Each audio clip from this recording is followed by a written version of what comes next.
புதுச்சேரி மாநிலத்தில் கொரோனாவை கட்டுப்படுத்த அனைவரும் முகக்கவசம் அணியுங்கள். சானிடைசர் பயன்படுத்துவது மட்டுமல்லாமல் அனைவரும் சமூக இடைவெளியும் கடைபிடியுங்கள். நம்மை நாமே இந்த நோயிலிருந்து பாதுகாத்துக் கொள்ள தடுப்பூசி ஒன்றே தலையாய தீர்வு. இன்றைய முக்கிய செய்திகள்.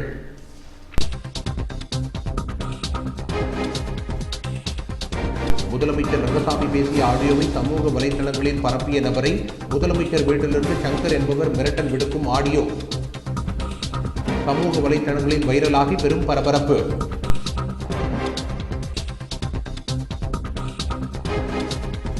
புதுச்சேரியில் 10க்கும் மேற்பட்ட இருசக்கர வாகனங்களை திருடிய சிறுவர்கள் போலீசாரால் கைது செய்து வாகனங்கள் பறிமுதல். சிறுவர்கள் குழந்தைகள் சீர்திருத்த பள்ளியில் ஒப்படைப்பு.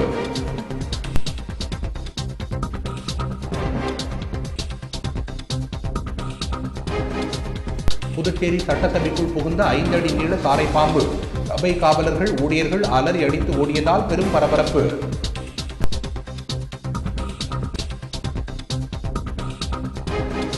பாண்டி மெரினா கடற்கரையில் நடைபெற்ற மணல் சிற்பம் உருவாக்கும் போட்டி. 100க்கும் மேற்பட்ட சிறுவர் சிறுமிகள் ஆர்வத்துடன் பங்கேற்பு.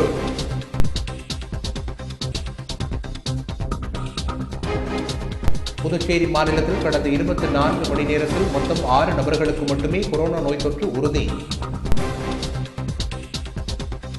இனி விரிவான செய்திகள். புதுச்சேரி முதலமைச்சர் ரங்கசாமி பேசிய ஆடியோவை சமூக வலைதளங்களில் பரப்பிய நபரை கொலை செய்து விடுவோம், கிழித்து விடுவோம் என முதலமைச்சர் ரங்கசாமி வீட்டிலிருந்து சங்கர் என்பவர் பேசிய ஆடியோ சமூக வலைதளங்களில் வேகமாக பரவி பொதுமக்களிடையே பெருத்த அச்சத்தை ஏற்படுத்தியுள்ளது. காரைக்காலை சேர்ந்த நபர் ஒருவர் புதுச்சேரி முதலமைச்சர் ரங்கசாமியை தொலைபேசியில் தொடர்பு கொண்டு மழை நிவாரணம் எப்போது ஐயா கிடைக்கும் என கேள்வி எழுப்பும்போது அதற்கு பதிலளித்த முதலமைச்சர் ரங்கசாமி, தான் மட்டும் ராஜாவாக இருந்தால் பரவாயில்லை, தான் ராஜா கிடையாது, தனக்கு மேலும் கீழும் மந்திரிகள் இருக்கிறார்கள், இது பாண்டிச்சேரி அப்படித்தான் இருக்கும் என மிகவும் விரக்தியாக கூறும் ஆடியோ சமூக வலைதளங்கள் மற்றும் ஊடகங்களில் வெளியாகியது. இந்நிலையில்தான் ரங்கசாமியிடம் பேசிய அந்த நபருக்கு முதலமைச்சர் வீட்டில் இருக்கும் சங்கர் என்பவர் கொலை மிரட்டல் விடுக்கும் ஆடியோ வைரலாகி வருகிறது. அந்த ஆடியோவில் தான் முதலமைச்சர் வீட்டிலிருந்து பேசுவதாகவும் தனது பெயர் சங்கர் என்றும் கூறுகிறார். அப்போது எதிர்முனையில் பேசியவர் ரங்கசாமியிடம் பேசிய ஆடியோவை தான் பரப்பவில்லை என்றும் தனக்கும் அதற்கும் சம்பந்தமில்லை என பணிந்து பேசியும் சங்கர் கடுமையான தகாத வார்த்தைகளால் பேசுகிறார். ஒரு கட்டத்தில் நீ என்ன எதிர்கட்சிக்காரனா என கேட்கிறார். அவர் ரங்கசாமியின் அனுதாபி என்று கூறுகிறார். இருப்பினும் சங்கர், நீ இல்லாவிட்டால் தொலைபேசியில் பேசியதை பரப்பியவர்கள் யாராக இருந்தாலும் அவர்களிடம் சொல்லு, கிழித்து போட்டு விடுவேன், தொலைத்து கட்டி விடுவோம், செத்து விடுவீங்க, வீடு புகுந்து தூக்கி விடுவோம் என மிரட்டுகிறார். இந்த ஆடியோ புதுச்சேரி மக்களிடையே பெரும் அதிர்ச்சியை ஏற்படுத்தியுள்ளது. முதலமைச்சர் பெயரை சொல்லி அவரது வீட்டிலிருந்து பேசுவதாக கூறி சங்கர் என்பவர் முதலமைச்சரிடம் பேசிய நபருக்கு கொலை மிரட்டல் விடுத்திருப்பது முதலமைச்சர் ரங்கசாமிக்கு அவப்பெயரை ஏற்படுத்தியுள்ளது.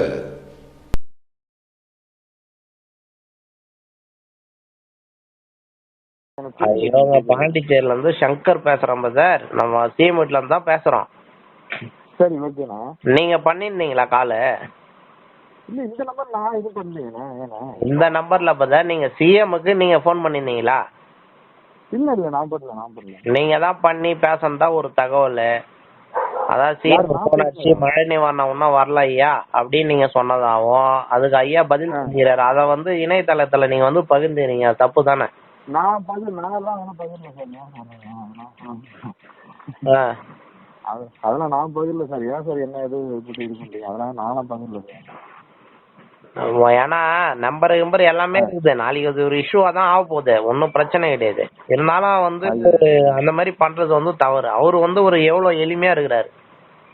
சரிங்கய்யா, சொல்லுங்க. அவரு இப்ப ஒரு எம்எல்ஏ கிட்ட உங்களால பேச முடியுங்களா?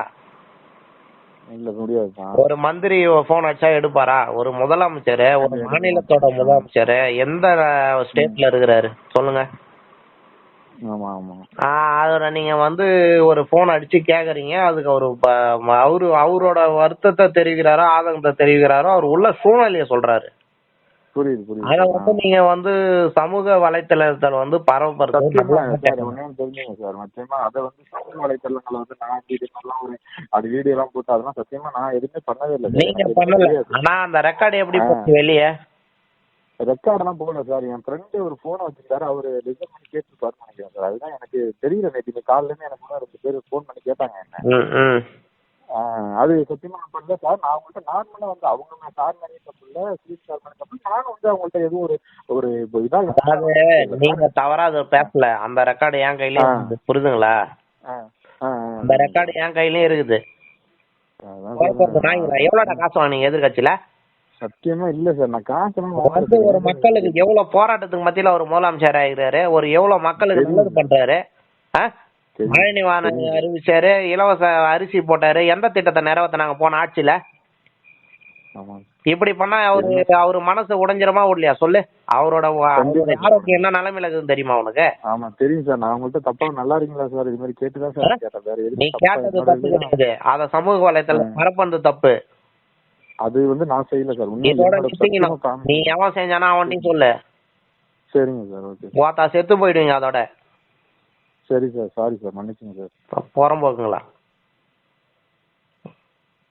புதுச்சேரியில் 10க்கும் மேற்பட்ட இருசக்கர வாகனங்களை திருடிய சிறுவர்களை கைது செய்த போலீசார் அவர்களிடமிருந்து இருசக்கர வாகனங்களை பறிமுதல் செய்து அவர்களை நீதிமன்றத்தில் ஆஜர்படுத்தி குழந்தைகள் சீர்திருத்த பள்ளியில் ஒப்படைத்தனர். அரியாங்குப்பம் காவல் நிலையத்திற்குட்பட்ட பகுதிகளில் கடந்த சில மாதங்களாக தொடர் இருசக்கர வாகன திருட்டு சம்பவங்கள் நடந்தேறி வந்தன. இதனையடுத்து அரியாங்குப்பம் காவல்துறையினர் வழக்கு பதிவு செய்து குற்றவாளிகளை பல்வேறு இடங்களில் தேடி வந்தனர். இந்நிலையில் கடலூர் திருவண்டார்குழி பகுதியைச் சேர்ந்த 3 சிறுவர்கள் அரியாங்குப்பம், தவளக்குப்பம், முதலியார்பேட்டை, வில்லியனூர், உருளையன்பேட்டை போன்ற பல பகுதிகளில் உள்ள இருசக்கர வாகனங்களை திருடி விற்று வந்தது தெரியவந்தது.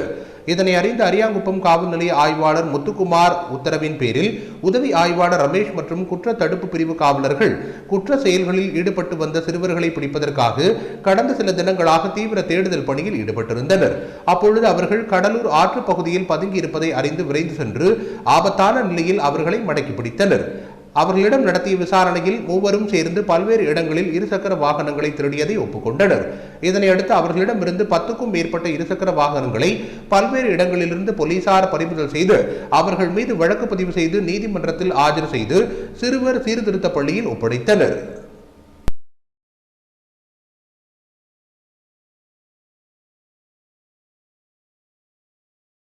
புதுச்சேரி சட்டசபைக்குள் புகுந்த 5 அடி நீள சாரை பாம்பை கண்டு சபை காவலர்களும் ஊழியர்களும் அலறி அடித்து ஓட்டம் பிடித்ததால் அப்பகுதியில் பெரும் பரபரப்பு ஏற்பட்டது. புதுச்சேரி சட்டசபைக்குள் ஞாயிற்றுக்கிழமையன்று காலை வழக்கம் போல் துப்புரவு பணியாளர்கள் துப்புரவு பணியை மேற்கொண்டிருந்தனர். அப்போது சட்டசபை எதிரே உள்ள பாரதி பூங்காவிலிருந்து சாலையை கடந்த 5 அடி நீளம் கொண்ட சாரை பாம்பு ஒன்று சட்டசபைக்குள் திடீரென புகுந்தது. இதனை கண்ட சட்டசபையில் இருந்த ஊழியர்களும் காவலர்களும் அலறி அடித்துக் கொண்டு ஓடியதால் சட்டசபை வளாகத்தில் சிறிது நேரம் பரபரப்பு ஏற்பட்டது. இதனை அடுத்து சட்டசபையில் உள்ள காவலர்கள் புதுச்சேரி வனத்துறைக்கு தகவல் அளித்தனர்.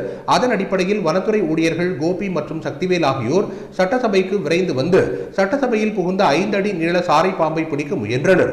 அப்போது வனத்துறை ஊழியர்களுக்கு சாரை பாம்பு போக்கு காட்டியதால் அரை மணி நேரம் போராட்டத்திற்கு பிறகு பாம்பை லாபகமாக அவர்கள் பிடித்து சாக்கு பையில் போட்டு எடுத்துச் சென்றனர். இந்த சம்பவம் சட்டசபை வளாகத்தில் பெரும் பரபரப்பை ஏற்படுத்தியது.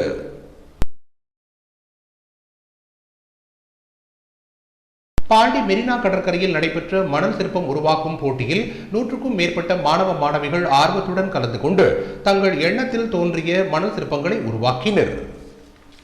புதுச்சேரியில் நமது பாரம்பரிய விளையாட்டுகளில் ஒன்றான மணல் வீடு கட்டும் கலையை இன்றைய குழந்தைகளுக்கு அறிமுகப்படுத்தவும் பெற்றோர்களுக்கு குழந்தை பருவத்தை நினைவுபடுத்தும் வகையிலும் நல்ல நோக்கத்துடன் மணல் சிற்பம் உருவாக்கும் நிகழ்ச்சி நடத்தப்பட்டது. பாண்டி மெரினா கடற்கரையில் நடைபெற்ற மணல் சிற்பம் உருவாக்கும் போட்டியில் 12 வயதுக்கும் மேற்பட்ட குழந்தைகளுக்காக போட்டிகள் நடத்தப்பட்டன. போட்டியில் புதுச்சேரியில் உள்ள பல தனியார் மற்றும் அரசு பள்ளிகளிலிருந்து ஆசிரியர்களும் குழந்தைகளும் கலந்து கொண்டு மணல் சிற்பங்களை உருவாக்கினர்.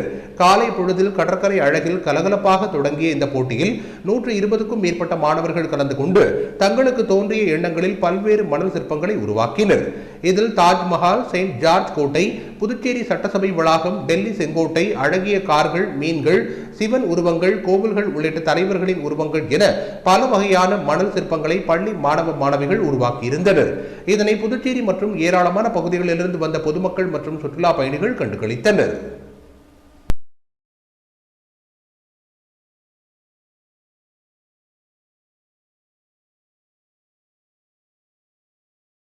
வில்லியனூர் அருள்மிகு ஸ்ரீ கோகிலாம்பிகை சமேத திருக்காமேஸ்வரர் ஆலயத்தில் ஆருத்ரா தரிசனத்தை முன்னிட்டு நடராஜ பெருமானுக்கு நடைபெற்ற வெள்ள சாத்துப்படி நிகழ்ச்சியில் ஏராளமான பக்தர்கள் கலந்து கொண்டு சுவாமி தரிசனம் செய்தனர்.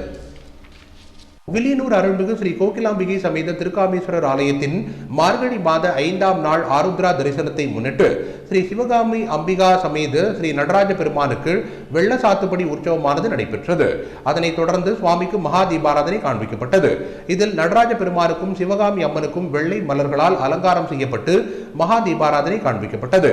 இதனைத் தொடர்ந்து மாலை 4 மணி அளவில் சோமாஸ்கந்தர் மகா அபிஷேகமும் அதனைத் தொடர்ந்து வெள்ளை சாத்துப்படி உற்சவமானது நடைபெறுகிறது. இதில் பக்தர்கள் அனைவரும் கலந்து கொண்டு ஸ்ரீ கோகிலாம்பிகை சமேத திருக்காமேஸ்வரர் அருளை பெற்றுச் சென்றனர். இந்நிகழ்ச்சிக்கான ஏற்பாடுகளை ஆலய நிர்வாகி திருவரசன், உபயதாரர் குமாரவேல் மற்றும் சுரேஷ் ஆகியோர் சிறப்பாக செய்திருந்தனர். ஈரம் ஃபவுண்டேஷன் சார்பில் நடைபெற்ற அலுவலக திறப்பு விழா மற்றும் நலத்திட்ட உதவிகள் வழங்கும் விழாவில் ஏராளமான முக்கிய விருந்தினர்கள் கலந்து கொண்டு பொதுமக்களுக்கு பல்வேறு நலத்திட்ட உதவிகளை வழங்கினர். ஈரம் ஃபவுண்டேஷன் அலுவலக திறப்பு விழா மற்றும் நலத்திட்ட உதவிகள் வழங்கும் விழா கருவடிக்குப்பம் சித்தானந்தா கோவில் அருகில் நடைபெற்றது. இந்நிகழ்ச்சியில் தொழில் மற்றும் வர்த்தகத்துறை செயலர் டாக்டர் அருண் IAS மற்றும் திரைப்பட இயக்குனர் அமீர், கவிஞர் ஸ்நேகன், டாக்டர் சிவா ஆகியோர் கலந்து கொண்டு பொதுமக்களுக்கு நலத்திட்ட உதவிகளை வழங்கினர். இந்நிகழ்ச்சிக்கான ஏற்பாடுகளை ஈரம் ஃபவுண்டேஷன் நிறுவன தலைவர் ராஜேந்திரன் முன்னிலை வகித்து செய்திருந்தார். இந்நிகழ்ச்சியில் ஈரம் ஃபவுண்டேஷன் நிர்வாகிகள் ருத்ரகுமார், லெனின், சோமநாதன், அசோக் குமார், ஷியாம் ராஜ், பிரியன், ராஜா ஆகியோர் கலந்து கொண்டனர். மேலும் இந்நிகழ்ச்சியில் முன்னாள் முதலமைச்சர் நாராயணசாமி கலந்து கொண்டு வாழ்த்துரை வழங்கினார். தொடர்ந்து இந்நிகழ்ச்சியில் கலந்து கொண்ட பொதுமக்களுக்கு இஸ்திரி பெட்டி, தையல் இயந்திரம், விளையாட்டு உபகரணங்கள், பெண்களுக்கு புடவை மற்றும் முதியவர்களுக்கு போர்வை உள்ளிட்ட பல்வேறு நலத்திட்ட உதவிகள் வழங்கப்பட்டன. புதுச்சேரியில் கமர் பிலிம் ஃபேக்டரி சார்பில் நடைபெற உள்ள புத்தாண்டு கொண்டாட்டத்தில் பிரபல பாலிவுட் நடிகை சன்னி லியோன் மற்றும் அவருடன் 50 கலைஞர்கள் பங்கேற்கும் கலை நிகழ்ச்சி இடம்பெறுகிறது. பிரபல கமர் பிலிம் ஃபேக்டரி நிறுவனம் சார்பில் புதுச்சேரியில் புத்தாண்டு கொண்டாட்டத்தை நடத்த ஏற்பாடுகள் செய்யப்பட்டு வருகிறது. அதன்படி Lola Land Puducherry new year music festival 2022 என்ற நிகழ்ச்சியை அந்த நிறுவனம் நடத்துகிறது. இதில் பிரபல பாலிவுட் நடிகை சன்னி லியோன் பங்கேற்கும் கலை நிகழ்ச்சிகளும் இடம்பெற உள்ளன. இந்த நிலையில் இது குறித்து கமர் பிலிம் ஃபேக்டரி நிர்வாகிகள் ராஜசேகர் மற்றும் கிரி ஆகியோர் கூட்டாக செய்தியாளர்களை சந்தித்து கூறுகையில், கமர் பிலிம் ஃபேக்டரி நிறுவனம் சார்பில் புதுச்சேரியில் நியூ இயர் மியூசிக் ஃபெஸ்டிவல் 2022 என்ற நிகழ்ச்சியை பழைய துறைமுக வளாகத்தில் நடத்த ஏற்பாடு செய்யப்பட்டுள்ளதாகவும், இந்த நிகழ்ச்சியில் பிரபல பாலிவுட் நடிகை சன்னி லியோன் மற்றும் அவருடன் 50 திரைப்பட கலைஞர்கள் பங்கேற்று பார்வையாளர்களை மகிழ்விக்கும் வகையில் கலை நிகழ்ச்சிகளை நடத்த உள்ளதாக தெரிவித்தனர். இந்த நிகழ்ச்சி டிசம்பர் மாதம் 30, 31 மற்றும் ஜனவரி மாதம் 1 ஆகிய 3 நாட்கள் நடைபெற உள்ளது என்று தெரிவித்த அவர்கள் இதற்கான ஏற்பாடுகளை தீவிரமாக செய்து வருவதாகவும் கூறினர். அனைவரும் அமர்ந்து பார்க்கும் வகையில் 1500 முதல் 2000 இருக்கைகள் கொண்ட இடம் தயார் செய்யப்பட்டுள்ளது என்றும் அவர்கள் தெரிவித்தனர். மேலும் இந்நிகழ்ச்சியில் கலந்து கொள்ள விரும்புபவர்கள் புக்மை ஷோ என்ற இணையதளத்தில் டிக்கெட்டுகளை கட்டணம் செலுத்தி பதிவிறக்கம் செய்து கொள்ளலாம் என்றும், நிகழ்ச்சியில் பங்கேற்கும் பார்வையாளர்கள் கண்டிப்பாக கொரோனா விதிமுறைகளை கடைபிடிக்க வேண்டும் என்றும், அதாவது முகக்கவசம் அணிந்து வருதல், கைகளுக்கு கிருமி நாசினி தெளித்துக் கொள்ளுதல் மற்றும் 2 டோஸ் தடுப்பூசி செலுத்தியதற்கான சான்றிதழ் ஆகியவைகளை வைத்திருக்க வேண்டும் என்றும் நிபந்தனைகள் விதிக்கப்பட்டுள்ளன. புதுச்சேரி மாநிலத்தில் கடந்த 24 மணி நேரத்தில் மொத்தம் 6 நபர்களுக்கு மட்டுமே கொரோனா நோய் தொற்று உறுதி செய்யப்பட்டுள்ளது. புதுச்சேரி மாநிலத்தில் கடந்த 24 மணி நேரத்தில் புதுச்சேரியில் 4 நபர்களுக்கும் மாஹேவில் 2 என மொத்தம் 6 நபர்களுக்கு கொரோனா நோய் தொற்று உறுதி செய்யப்பட்டுள்ளது. தற்போது மாநிலத்தில் 151 நபர்கள் சிகிச்சை பெற்று வரும் நிலையில் இதுவரை 1,27,284 நபர்கள் குணமடைந்து வீடு திரும்பியுள்ளனர். ஒட்டுமொத்தமாக புதுச்சேரி மாநிலத்தில் இதுவரை 1,29,315 நபர்கள் கொரோனாவால் பாதிக்கப்பட்டுள்ளதாக சுகாதாரத்துறை தகவல் தெரிவித்துள்ளது. புதுச்சேரி மாநிலத்தில் கொரோனா தடுப்பூசி முதல் தவணையை 8,14,101 நபர்களும், இரண்டாம் தவணையை 5,29,478 நபர்களும் செலுத்தியுள்ளனர். ஒட்டுமொத்தமாக புதுச்சேரி மாநிலத்தில் 13,43,579 நபர்கள் கொரோனா தடுப்பூசியை செலுத்திக் கொண்டுள்ளனர். மண்ணாடிப்பட்டு கொம்யூன் கொத்தபுரி நத்தம் கிராமத்தில் எழுந்தருளி பக்தர்களுக்கு அருள்பாலித்து வரும் ஸ்ரீ முத்துமாரியம்மன் ஆலயத்தில் நடைபெற்ற 100வது பௌர்ணமி விழாவில் ஏராளமான பக்தர்கள் கலந்து கொண்டு அம்மனை வழிபட்டனர். மண்ணாடிப்பட்டு கொம்யூன் திருபுவனை அடுத்துள்ள கொத்தபுரி நத்தம் கிராமத்தில் எழுந்தருளி உள்ள ஸ்ரீ முத்துமாரியம்மன் ஆலயத்தில் 100வது பௌர்ணமி விழா வெகு விமரிசையாக நடைபெற்றது. இவ்விழாவை முன்னிட்டு ஆலயத்தில் உள்ள ஸ்ரீ முத்துமாரியம்மனுக்கு சிறப்பு அபிஷேகமும் அலங்காரமும் செய்யப்பட்டு சிறப்பு பூஜைகள் செய்யப்பட்டு ஊஞ்சல் உற்சவமும் நடைபெற்றது. இதில் அப்பகுதியை சேர்ந்த கிராம மக்கள் அனைவரும் கலந்து கொண்டு அம்மனை வழிபட்டனர். அதனைத் தொடர்ந்து கிராம மக்கள் அனைவருக்கும் அன்னதான பிரசாதங்களும் புடவைகளும் வழங்கப்பட்டன. இவ்விழாவிற்கான ஏற்பாடுகளை ஆலய அறங்காவல் குழுவினரும் ஊர் பொதுமக்களும் சிறப்பாக செய்திருந்தனர். வில்லியனூர் பகுதியில் புதுவை வேதபாரதி சார்பில் மார்கழி மாத 4ஆம் நாள் பஜனை வெகு விமரிசையாக நடத்தப்பட்டது. புதுவை வேதபாரதி சார்பில் 4ஆம் ஆண்டாக மார்கழி மாதம் 4ஆம் நாள் பஜனை வில்லியனூர் பகுதியில் அமைந்துள்ள ஸ்ரீ வரதராஜ பெருமாள் கோவில் வடக்கு ரத வீதியில் நடைபெற்றது. இந்த மார்கழி பஜனையில் சிறப்பு அழைப்பாளர்களாக மோகன்குமார், எஸ் ஆனந்தன், ரவிச்சந்திரன், கண்ணபிரான், ஏகாம்பரம், தேவராசு, திருவேங்கடம், பழனிசாமி, முரளிதரன் உள்ளிட்ட ஏராளமான பாஜக நிர்வாகிகள், முக்கிய பிரமுகர்கள், பொதுமக்கள் என திரளானோர் கலந்து கொண்டனர். நிகழ்ச்சியின் இறுதியில் அனைவருக்கும் அன்னதானம் வழங்கப்பட்டது. சென்னை ஊரப்பாக்கம் ஆதனூரில் பிரபு என்பவரது வீட்டில் நடைபெற்ற ஐயப்ப கன்னி பூஜையில் கலந்து கொண்ட அனைத்து பக்தர்களுக்கும் பிளாஸ்டிக் இல்லா பூஜை பொருட்கள் வழங்கப்பட்டன. சென்னை ஊரப்பாக்கம் ஆதனூரில் பிரபு இல்லத்தில் கன்னி ஐயப்ப பூஜை நடைபெற்றது. இப்பூஜையில் எழுந்தருளிய ஐயப்ப விக்கிரகத்திற்கும் விநாயகர் மற்றும் முருகன் படங்கள் வண்ண மலர்களால் அலங்கரிக்கப்பட்டு பக்தி இசை பாடல்கள் முழங்க மகா தீபாராதனை காண்பிக்கப்பட்டது. இப்பூஜையில் கலந்து கொண்ட ஐயப்ப பக்தர்களிடம் சபரிமலையின் இயற்கை வளத்தை பாதுகாக்க இருமுடியில் பிளாஸ்டிக்கை தவிர்க்க வேண்டும் என்று வேண்டுகோள் விடுக்கப்பட்டு பிளாஸ்டிக் அல்லாத பூஜை பொருட்கள் அடங்கிய 20 துணிப்பைகள் புதுச்சேரி சபரிமலை ஐயப்ப சேவா சமாஜம் சார்பில் வழங்கப்பட்டது.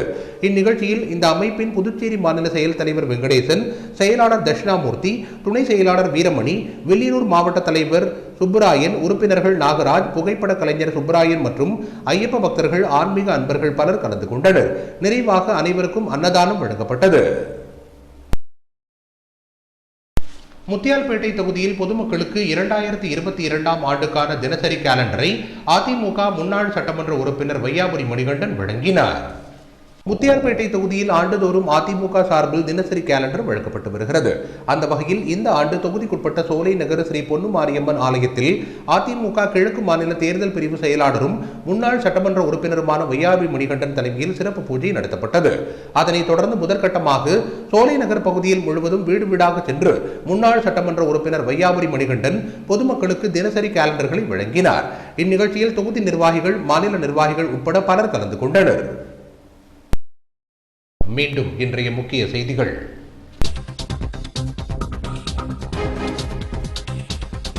முதலமைச்சர் ரங்கசாமி பேசிய ஆடியோவை சமூக வலைதளங்களில் பரப்பிய நபரை முதலமைச்சர் வீட்டிலிருந்து சங்கர் என்பவர் மிரட்டல் விடுக்கும் ஆடியோ சமூக வலைதளங்களில் வைரலாகி பெரும் பரபரப்பு.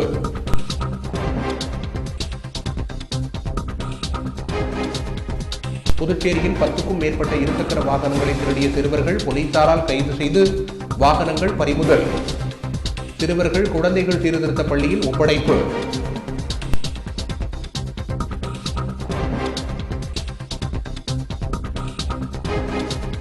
புதுச்சேரி சட்டசபைக்குள் புகுந்த 5 அடி நீள சாரை பாம்பு. சபை காவலர்கள், ஊழியர்கள் அலறி அடித்து ஓடியதால் பெரும் பரபரப்பு.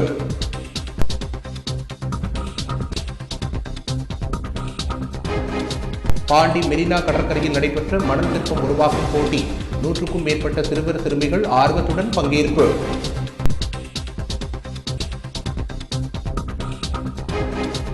புதுச்சேரி மாநிலத்தில் கடந்த 24 மணி நேரத்தில் மொத்தம் 6 நபர்களுக்கு மட்டுமே கொரோனா நோய் தொற்று உறுதி.